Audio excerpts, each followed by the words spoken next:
Hey everybody, let's talk for a minute about Penelope.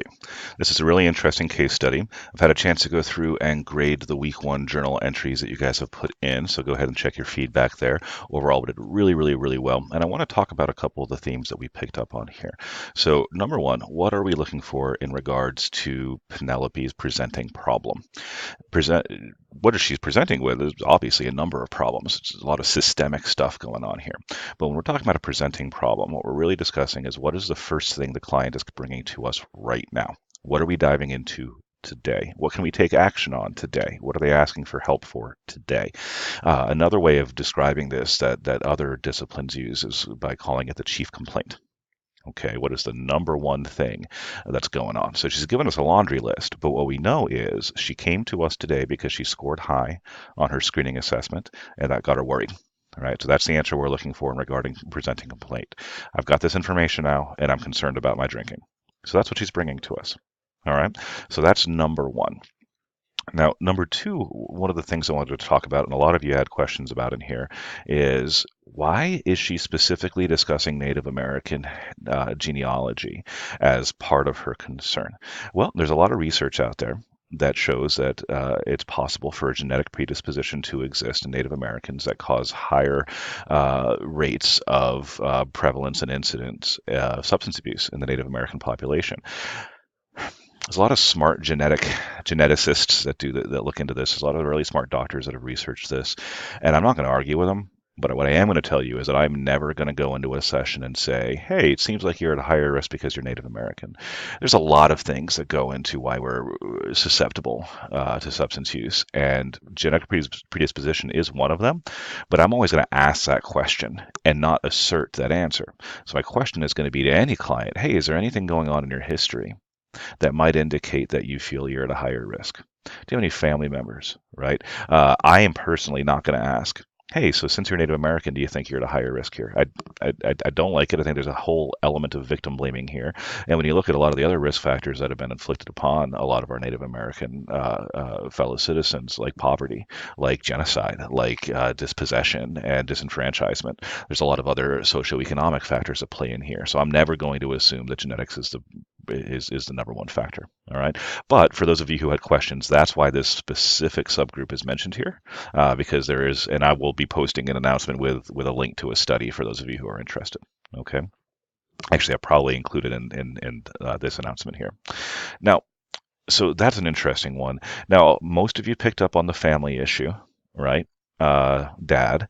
Now, again, that's a concern, but that's not our chief complaint. Now, one of you did pick up on something here that jumped out to me. I'm worried about my brothers and sisters a lot. Okay. Now, let's pair this with something else that we heard earlier. He doesn't physically abuse my siblings or me. Now, this is a self-report. This is something the client is voluntarily explaining to you the very first time they meet you. In fact, in the second, third sentence here, they're mentioning to you, my dad might have a problem. He doesn't physically abuse us. Wow, that's kind of a weird thing to say right there, isn't it? Why would you jump to that unless you've been coached to tell people that that you're not being abused, right? So counseling 101 suggests to me that this client is actually disclosing some potential abuse here. So I down the road want to probe into that, especially when we see that later on dad kicks her out of the house in part two of the case study, which I don't want to go into a ton right now. I want to focus on part one. All right. So we've got the codependency piece, the family history piece. Lots of you picked up on mom covering for dad's behavior, enabling dad's behavior. So there's definitely a strong family component here. All right. And many of you picked up on that in the rubric area of what other information are we looking for. Some of you picked up on the underage drinking. I will admit, when I first read this case study, I did not pick up on that. And when I kind of examined why I didn't pick up on that piece, it's because of the normalization of drinking on college campuses. I assume the students are going to have fake IDs, and that's a problem, right? So kudos to those of you who picked up on that. And then we have, yes, I've only used pills a few times. They really help my migraines. I get those sometimes, and Excedrin doesn't cut it. So now we have creep from sole substance drug of choice alcohol use to multi-substance abuse, right? So this is definitely an early warning indicator. We can really dive in and look at a number of other things here with Penelope, and a lot of you picked up on some great stuff. But I do want to focus very significantly on what is the presenting problem. It's like, well, I scored high on the screening tool, and now I'm worried.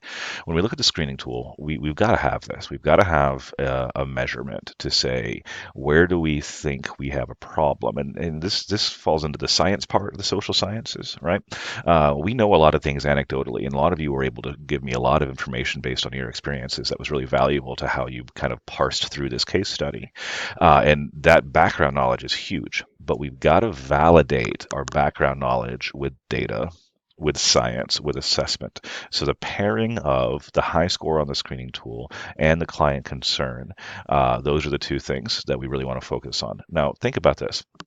We've got to say we give this to a standard college size class and we've got 30 kids in there, and one of them comes up and brings you this tool and says, I scored high here and I'm worried. How many others do we think scored high that aren't concerned? Right? So it's a combination of the two. It's the assessment tool and the concern that lead us to this being something we really want to dig into. All right. This is what turns this from a college kid asking some questions after class into someone who needs a referral. Okay. Anybody has any questions about this, feel free to reach out to me. I want to dive into case study 2 here, or excuse me, journal 2 here momentarily, and I'll have some outreach for you guys about the discussions before too long. Have a great day.